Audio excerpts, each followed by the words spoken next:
If you ignore this briefing, you are literally walking blindfolded into a financial trap that's designed to seize total control of every single asset you own. And here's the twist. They told you tokenization was about making things cheaper and more efficient, but the plan was never about that. It has always been about total control. Stick with me because we're about to peel back the curtain, slide by slide, and show you exactly how to spot this trap before it springs. And there it is. This is the moment the quiet part was said out loud. You know, at Davos in 2023, BlackRock CEO Larry Fink didn't just hint at what's coming. He laid out the entire endgame. When he says tokenized, don't for a second think he means decentralized freedom. No, he means every stock, every bond, every single dollar you have is getting tagged, tracked, and routed through a system that they control. This isn't an upgrade to the system. It's a complete takeover of the financial plumbing of the world.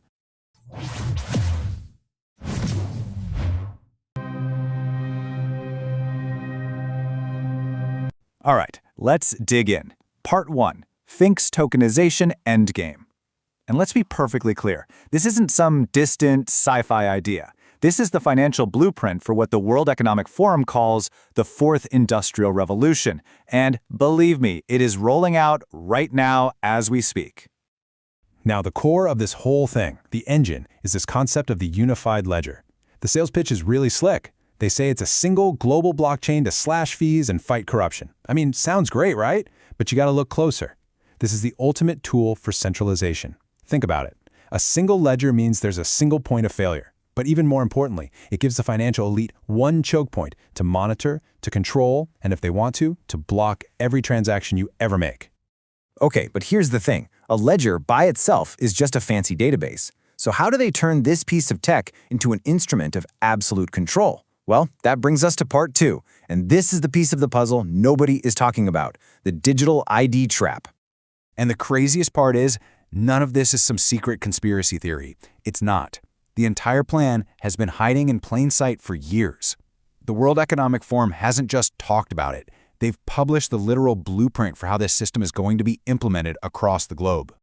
And this slide, well, it lays it all out. If you look at the WEF's own roadmap, blockchain is never a standalone technology. It is always, explicitly, tied to a mandatory digital identity.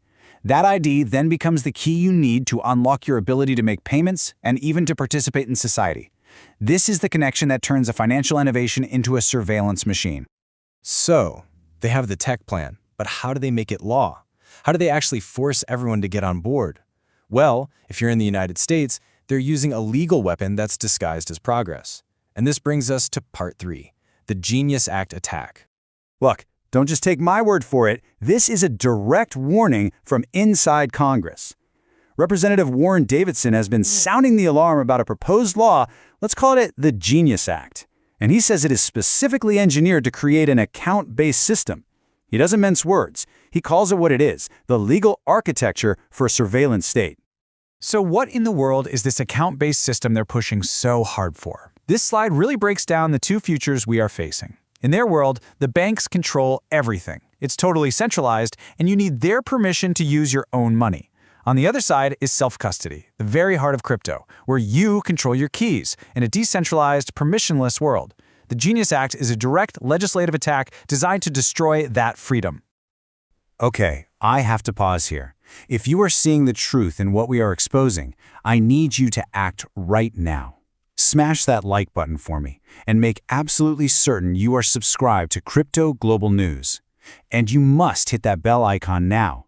You cannot afford to miss our next urgent update on this. All right, let's keep moving. We've got the plan, we've got the legal weapon. But what's the real motive here? What's the money trail look like? This takes us to part 4, why they are killing DeFi. And the answer, as it almost always does, comes down to money. This chart says everything you need to know. Your bank is giving you a pathetic 0.33% on your savings. Meanwhile, basic, safe yields in DeFi are hovering around 5% consistently. The legacy banks simply cannot compete with that. Their business model is fundamentally broken. So what do you do if you can't compete? You lobby to make your competition illegal. They want to kill DeFi to force you and your capital back into their walled garden. So I have to ask you directly, what do you think about this? Is this a fair fight in a free market? Or is this a coordinated attack to protect old, broken institutions from superior technology? I want to know. Go to our latest YouTube community post and leave a comment with your thoughts. I promise you, we read every single one. Okay, all of this leads us to the final, most critical point of this entire briefing. This is where the global plan becomes a personal decision for you. Part 5, the crypto holders dilemma. This is the conflict that every single crypto investor is now facing, whether they know it or not. And here is the trap, laid out in all its glittering, deceptive glory. It's a gilded cage. The promise, oh, it's so tempting, isn't it? Sky-high asset prices as tokenization takes over the world. Massive gains that seem almost guaranteed for assets like XRP. But what is the price for all that wealth? A permission-based existence. Total, inescapable financial surveillance. The elites are going long on the assets while going short on your freedom. And I need to be crystal clear, especially for our viewers in the United States. This is not theoretical. This isn't some problem for a distant future. The legal framework for this control grid is being built right now. Your awareness and your action matter more today than they ever have before. So it all comes down to this one single question. This is the defining question for the next decade of finance and our freedom. And the outcome? Well, it hasn't been decided yet. It all hangs on the answer to this. Can we have the wealth without the cage? That's the question we are investigating every single day. If you want our research, our urgent updates before anyone else sees them, you need to join my personal Telegram. Scan the QR code on your screen right now or just use the link down in the description. It is where you will get this critical information first. And you're going to want to be in there because our next investigation is already underway, and it's a big one. We are digging deep into the direct connections between the sponsors of the Genius Act and the major stablecoin issuers. That full report is coming up next, and you can click the card on the screen right now to go watch it. Stay ahead in the crypto market. Subscribe now for the latest global news and updates.